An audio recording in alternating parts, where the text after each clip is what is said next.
Minnesota been on the grind lately. Yeah, I'm telling you, like there's so much like underrated talent here. Facts. Like just like nobody like really put the light on. You know what I'm saying? That's because everybody working against each other. Yeah. So that's why we like trying to work with people. Yeah, that's like that's what everybody, that's why that's what they've been saying. Like instead of everybody just being like me, like, cause you know Atlanta, they link up. West Coast, everybody be West Coast, doing features with each other. That's what I'm saying. In Minnesota, like it'd be hella artists and nobody do a feature with each other. Everybody think they too cold. Everybody think they too good. Yo, what's up? It's Kid Swami, aka your girlfriend's boyfriend, and you're watching Wide Awake TV.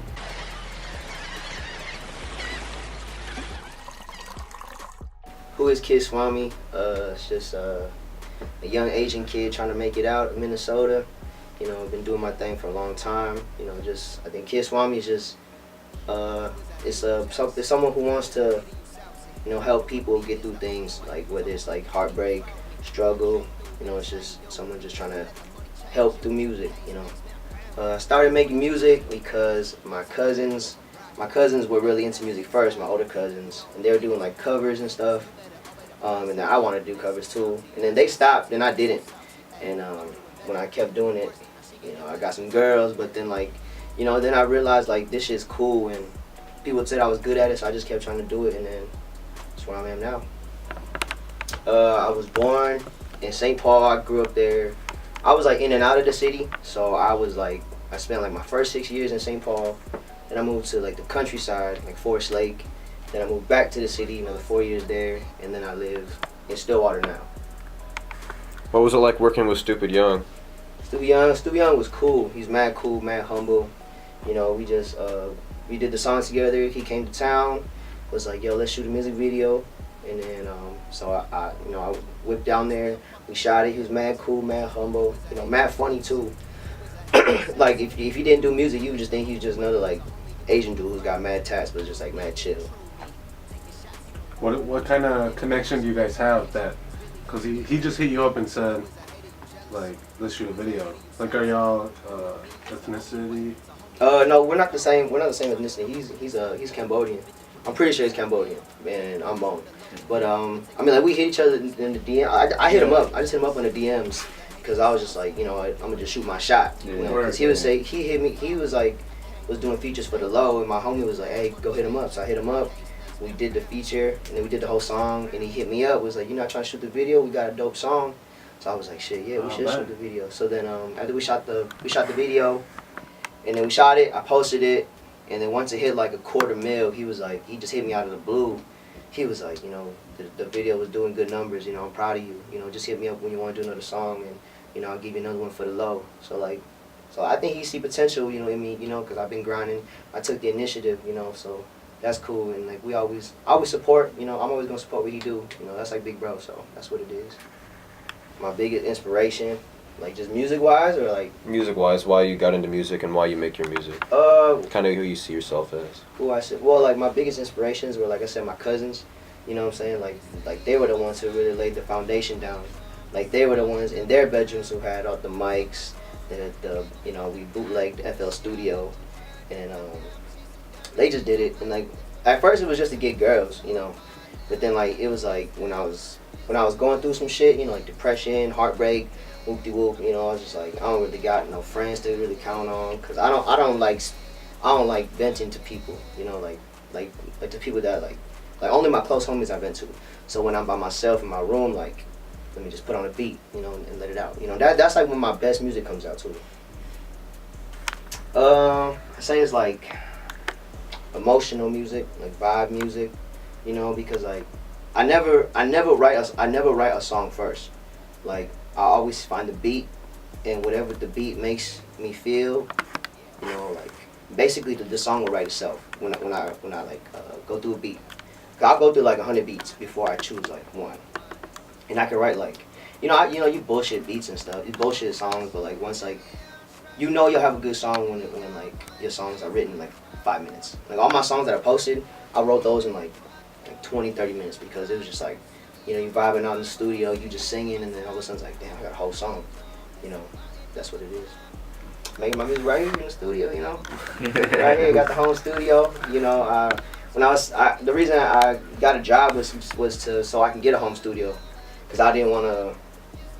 First of all, I'm a pretty shy kid, you know, so I was always like nervous about like going into the studio, because like me thinking like, oh, what if he think I'm whack, you know, what if he like, oh, it's an Asian kid trying to make rap music. So I was just gonna be like, you know, let me just save up some money. I saved up a bunch of paychecks, you know, just got a mic, and it was started with like a mic, a nasty ass laptop, and like FL Studio bootlegged, you know, and eventually it was like, okay, let me upgrade. So now I got a better mic, I got a whole, you know, setup, compressors, all that stuff, and like, you know, wall foam, and now like it's just like I don't even need to go nowhere. But like I'm thinking about going to studios just like to network. Now that I know like I'm good, I'm better than what I was back then when I was like 17. That shit is cracking. Oh my god, that shit's. I'm only nervous like right before, but then like once you're on the stage and like you realize like people come to be entertained, so I just become like a different person, you know, and that's like the coolest thing, you know. How's it like is fucking stupid lit. I just leave it all out on the stage. My favorite designer brand, I don't really got one, cause one, I'm broke. I'm broke as fuck. You know, all my money that I spend on, it's all like goes to beats and getting my songs mixed. So like to this day, I've never owned a pair of Jordans. I've never owned like expensive shit. But like shout out to my homie G Herbo and Cool Money. You know, they put me on to like Burberry and like Gucci. That shit is fly. So I'm gonna have to give me some when I get some money. Growing up in second grade. Growing up, it was Eminem. Cause my mom's got an old ass video recording of me rapping to Eminem when I was like 5 or 6 years old. In second grade, I had his Encore album. And then I had Usher's Confessions album. I had Akon's. Like I was into like R&B stuff before I was into rap. But besides Eminem, otherwise it was like Chris Brown and like Usher, Akon, T-Pain. Like in 4th grade, there was a show and tell. Every kid brought like guns, toys. I brought fucking T-Pain's Epiphany album to the fucking show and tell. I was like, yeah, my favorite song is Bartender. And as a 4th grade kid, it's like, the teacher was probably like, what the fuck? Like, alright, next. But that's what it was, you know. I was so in love with like R&B music, you know. My favorite song I made, shit, I got a lot. I think Walk Away, because that was like a turning point in my life. When like I was in a relationship for like a whole year, and that was just like when it was over, and that was like when I was like just put it all behind me, and that's when like that was like the beginning of last year. That was the beginning of this year, my bad. And then like that whole song was like a closing the book of like a long ass motherfucking year of like ups and downs and, you know, relationships. So then after that, you know, it was just kind of like, all right, now you're not together with someone no more. Now you just gotta move on and become your own person. And after that song, I kept my head down and kept working and grinding. Where can people hear your music? People can hear my music. You can hit my YouTube at Kidswami, KIDSWAMI. You can get on my Instagram. I do like snippets and stuff all the time, like of new songs. KIDSWAMIFOF. And yeah, that's where you can find my stuff. I'm not really on Twitter, but you can still find my Twitter. You know, hit my DMs. I always check my DMs. Yeah, but that's where it is. SoundCloud too. SoundCloud is where I started my shit.